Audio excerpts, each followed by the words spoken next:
amahoro banywanyi magaseke k'amakuru mu karere. Ikaze cyane muri aya masaha ahonje kubagezaho amakuru yagezwe muri kano karere.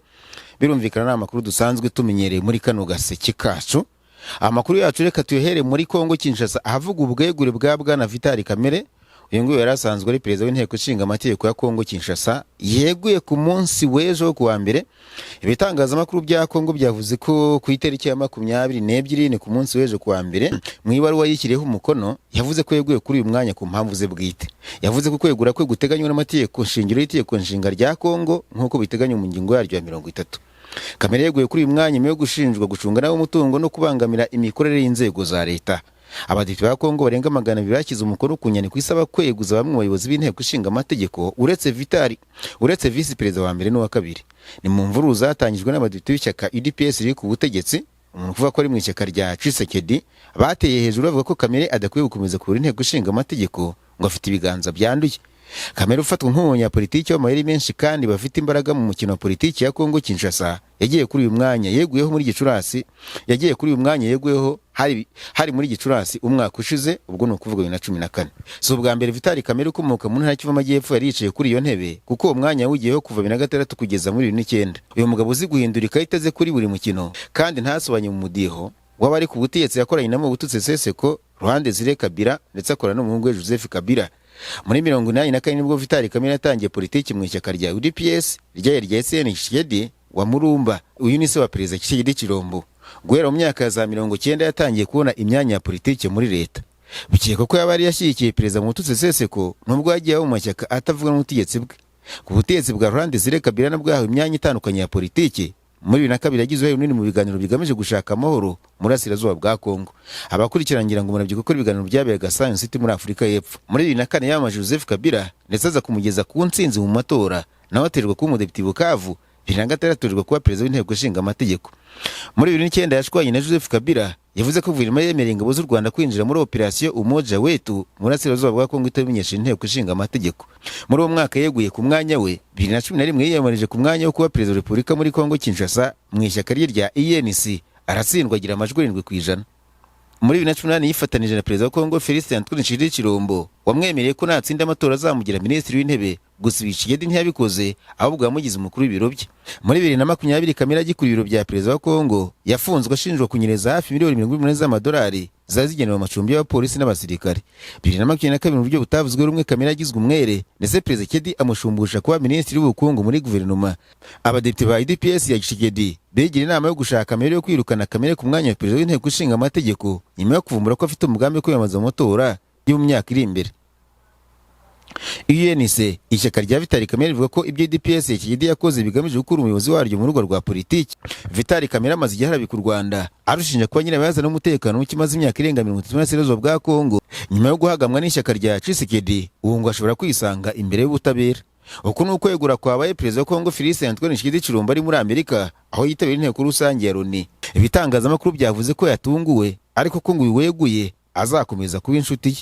Nkivuga kuri perezida wa Kongo Kinshasa kandi Antoine Felix Tshisekedi Chilombo yavuze ko Donald Trump wa Amerika narangiza ikibazo cy'umutekano muke mu Asirazuba bwa Kongo kimaze imyaka irenga 30 mu gihugu, azaba mu mbere bashyigikira ko yahabwa igihembo gihabwa uharanira amahoro kizwi nka Prix Nobel.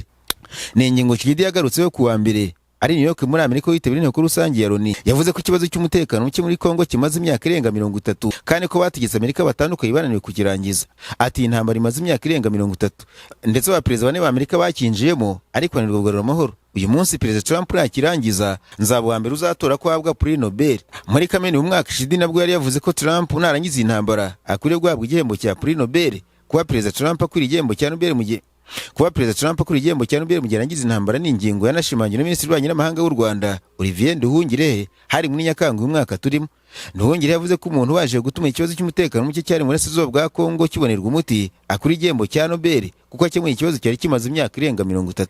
Icyo gihe yavuze ati amakimbirane muri Asirazuba bwa Kongo ni yamaze imyaka myinshi ku mugabane, amaze imyaka 30. Hari umutwe wagize muri jenoside yakorewe abatutsi mu Rwanda umaze icyo gihe cyose uhungabanya igihugu cyacu. Rero umuntu wese harimo na Trump ushobora gutuma ayo makimbirane arangira akwiriye Nobel Peace Prize, niko Nduhungirehe yavuze. Nkiri muri Kongo Kinshasa mubwire ko umudugudu wa Rukoma uhereye hagati ya Kikamata ya mbere na Buhenje muri groupement ya Rubereke muri teritwari ya Rukari mu Kivu y'Amajyaruguru wasaba ukwezwa burundu ku cyumweru hari tariki ya 21 z'ukwezi kwa cyenda usahurwa n'inyeshyamba za Wazalendo nk'uko ikinyamakuru Actualités cyabitangaje.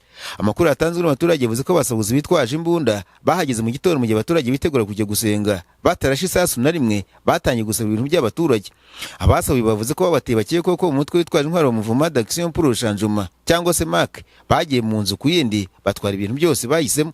Aya makuru yemejwe n'abantu batandukanye barimo abayobozi gakondo bongeraho ko n'abagenzi banyuraga muri Rukoma igihe ibyo byabaga nabo bambuye ibyo bari bafite.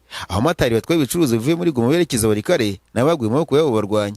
Bivuga ko imitwe myinshi yitwaje intwaro ikorera muri kariya gace irimo MAC, Uhuru, APCLS, NDCR, Raia Kujigomboa na M23 ari ikorera muri kariya gace. Abatuye muri kariya gace k'umurenge wa Wainanga bagaragaza impungenge z'umutekano mu gihe bakishijwe n'iyo mitwe yitwaje intwaro yose ihagaragara muri kino gihe. Reka dusimbukire n'Igoma mu buyobozi bukuru bwa politiki bwa Alliance Fleuve Congo cyangwa se FC23 bwateraniye Igoma ku wa mbere mu nama idasanzwe kubaka ubushobozi bw'imiyoborere mike ya Repubulika ya Demokarasi ya Congo. Iyo nama yo ku rwego rwo hejuru yahuje abayobozi bose bakuru ba politiki barimo umuhuzabikorwa Colonel Nanga Eberu, abamwungirije Bertrand Bisimwa ndetse na Fredy Kaniki.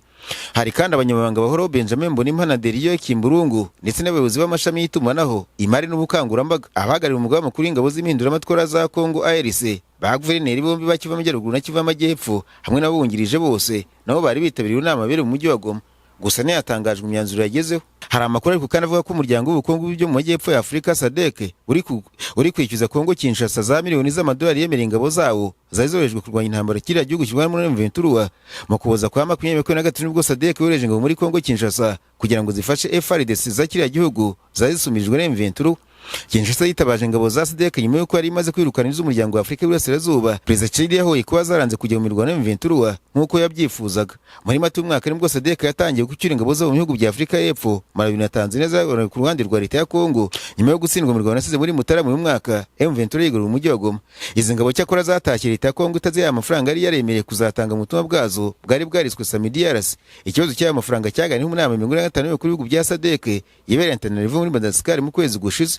Africa Intelligence yavuze ko muri nama makuru y'ibihugu banenze Kongo Kinshasa ko itaratanze amafaranga yose abarirwa muri miliyoni 200 yari yaremereye ubutumwa bwa SAMIDRC. Iki gitangazamakuru cyavuze ko kubera ikibazo cyariye amafaranga perezida wa Kongo yanze kwitabira iriya nama yabaye tariki ya 17 Kanama nyuma yo kubona ko ashobora kwiyimwamo ijambo.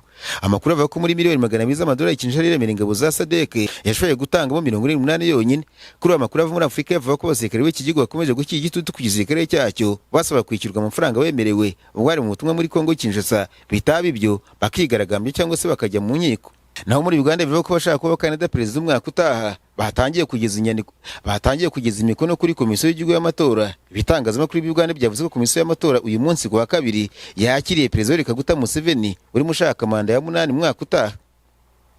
Ibitangazamakuru byo muri Uganda byavuze ko Museveni imyaka 81 yageze ku biro bya komisiyo y'amatora isa 4 za mu gitondo aherekejwe n'umugore we Jeanette Museveni, ndetse ngo hari abandi bategetsi bakuru muri leta barimo minisitiri w'intebe Rubina Nabanja na perezida w'inteko ishinga amategeko ya Uganda Anita Among.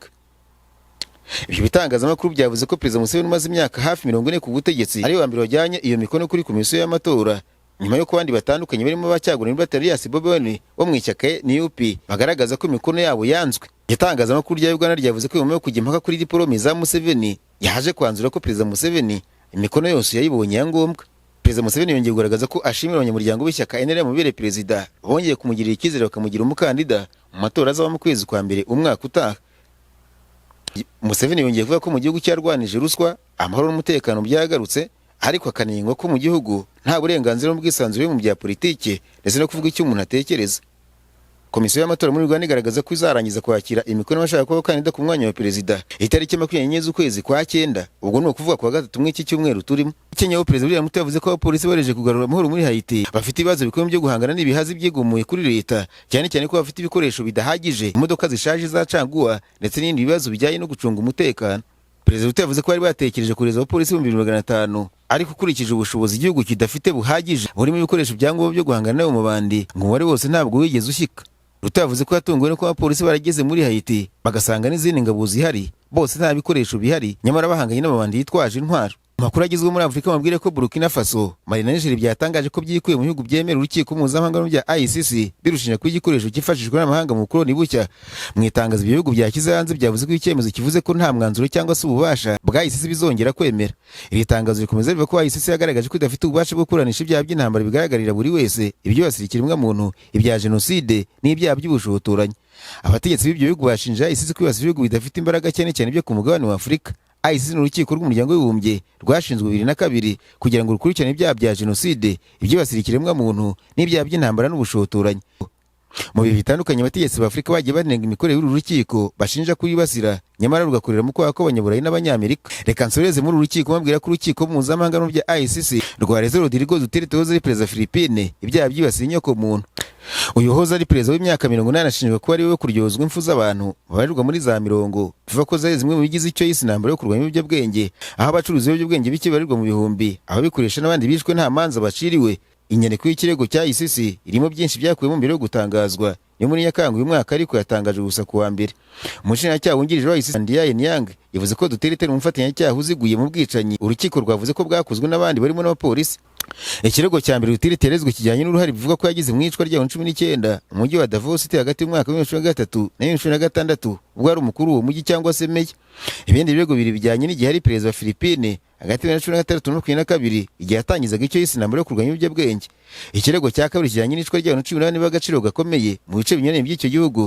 Naho ikirego cya gatatu kijyanye n'icwa n'igerageza ryo kwica 45 mu bikorwa cyangwa se operasiyo by'ukuraho byabereye mu byaro. Abashinjacyaha bakomoje ukuntu Duterte hamwe nabo bivuga ko ari abafatanyabikorwa be bari bahuriye kuri gahunda imwe cyangwa se amasezerano yo guca intege abashinjwa ko bagizi ba nabi muri Philippines, harimo abonwa cyangwa se abashinjwa kugirana isano n'ikoreshwa, icuruzwa cyangwa se kurya ibiyobyabwenge hifashishijwe ibyaha by'urugomo birimo n'ubwicanyi. Ntabwo yasabye imbabazi ku bikorwa by'urugomo mu guhashya ibiyobyabwenge byicimo abantu barenga 6,000, nubwo impirimbanyi zemeza ko umubare nyawo ushobora kuba ugeze ku 1000 barirwa muri za 100. Duterte yavuze ko yashyije abacuruzi b'ibiyobyabwenge kugira ngo akore ibyaha byo mu muhanda muri icyo gihugu. Rodrigo Duterte niwe wahoze ari perezida wo ku mugabane wa Aziya wa mbere urezwa na ICC, kandi mu myaka irenga 3 ishize niwe wa mbere ukeye kujyana n'indege mu Buholandi aho urwo rukiko rukorera, afungiye muri gereza y'urwo rukiko guhera muri Werurwe uyu mwaka. Umunyamategeko yavuze ko Duterte afite ubushobozi bwo kurana kubera amagara make.